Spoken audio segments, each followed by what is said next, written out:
Good morning, this is PJ. It is Wednesday, November 10th. We're here for our daily lectionary readings. Once again, our psalm reading will be Psalm 94 as we finish up the Monday, Tuesday, Wednesday cycle. Our Old Testament reading is going to be finishing out the story in Ruth chapter 4, verses 7 through 22. And then our New Testament reading is going to reside in the Gospel of Luke today, Luke chapter 4, verses 16 through 30. Let us listen in to our readings. Psalm 94. God, put an end to evil. Avenging God, show your colors. Judge of the earth, take your stand. Throw the book at the arrogant. God, the wicked get away with murder. How long will you let this go? They brag and boast and crow about their crimes.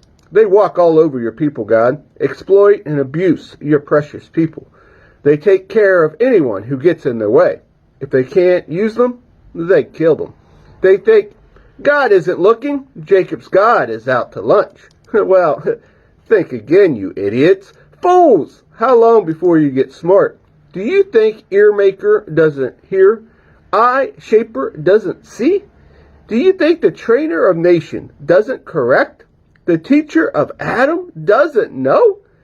God knows all, knows your stupidity, and sees your shallowness. How blessed the man you train, God, the woman you instruct in your word, providing a circle of quiet within the clamor of evil, while a jail is being built for the wicked.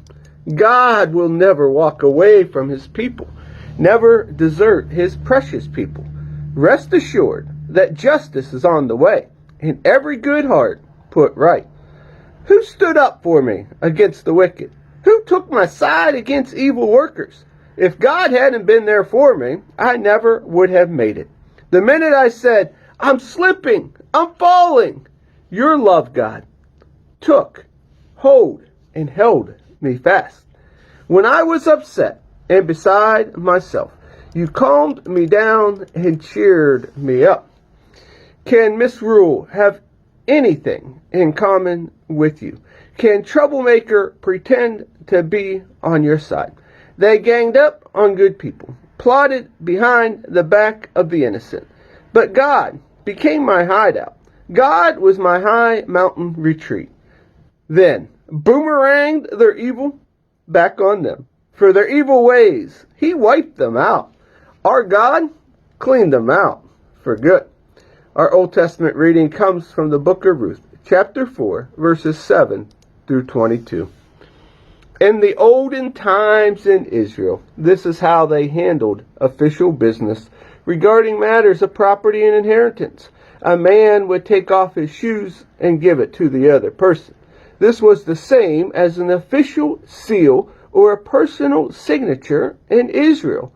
So when Boaz, Redeemer, relative said, go ahead and buy it, he signed the deal by pulling off his shoes. Boaz then addressed the elders and all the people in the town square that day.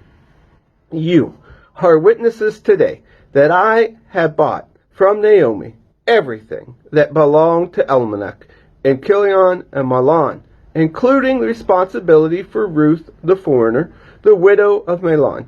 I'll take her as my wife and keep the name of the deceased alive with his inheritance.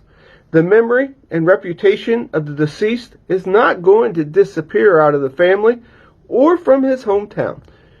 To all this, you are witnesses this very day.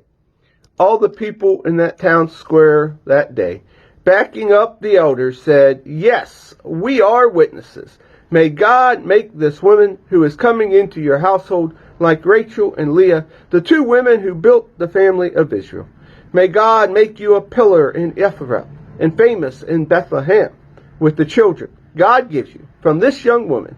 May your family rival the family of Perez, the son of Tamar, bore to Judah. Boaz married Ruth. She became his wife. Boaz slept with her. By God's gracious gift, she conceived and had a son. The town women said to Naomi, blessed be God. He didn't leave you without family to carry on your life. May this baby grow up to be famous in Israel. He'll make you young again. He'll take care of you in old age. And this daughter-in-law, who has brought him into the world and loves you so much, why, she's worth more to you than 7 sons. Naomi took the baby and held him in her arms, cuddling him, cooing over him, waiting on him, hand and foot. The neighborhood women started calling out, "Naomi's baby boy." But his real name was Obed. Obed was the father of Jesse, and Jesse, the father of David. This is the family tree of Perez. Perez had Hezron. Hezron had Ram. Ram had Amminadab. Amminadab had Nahshon. Nahshon had Salmon. Salmon had Boaz. Boaz had Obed. Obed had Jesse. And Jesse had David. And here ends our Old Testament reading. But we have one more reading that I almost forgot about, The Gospel of Luke, chapter 4, verses 16 through 30 is our New Testament reading. Hear the Gospel. He came to Nazareth where he had been raised. As he always did on Sabbath, he went into the meeting place. When he stood up to read, he was handed the scroll of the prophet Isaiah.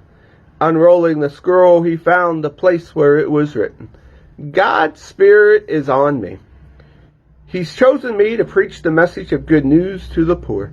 Sent me to announce pardon to prisoners and recover the sight of the blind, to set the burdened and the battered free, to announce this is God's time to shine." He rolled up the scroll, handed it back to the assistant, and sat down. Every eye in the place was on him, intent. Then he started in. You've just heard the scripture make history. It came true just now in this place. All who were there, watching and listening, were surprised at how well he spoke. But they also said, "Isn't this Joseph's son, the one who we've known since he was just a kid?" He answered, "I suppose you're going to quote the proverb, 'Doctor, go heal yourself. Do here in your hometown what you did in Capernaum.' Well, let me tell you something. No prophet is ever welcomed in his hometown. Isn't it a fact that there were many widows in Israel at the time of Elijah during the 3.5 years drought when famine devastated the land? But the only widow to whom Elijah was sent was in Sarepta in Sidon. And there were many lepers in Israel at the time of the prophet Elijah. But the only one cleansed was Naaman the Syrian. Then that sat everyone in the meeting place, seething with anger. They threw him out, banishing him from the village. Then took him to a mountain cliff at the edge of the village to throw him to his doom. But he gave them the slip and was on the way. And that ends our gospel reading, and that ends our 3 readings for the day. Have a beautiful Wednesday.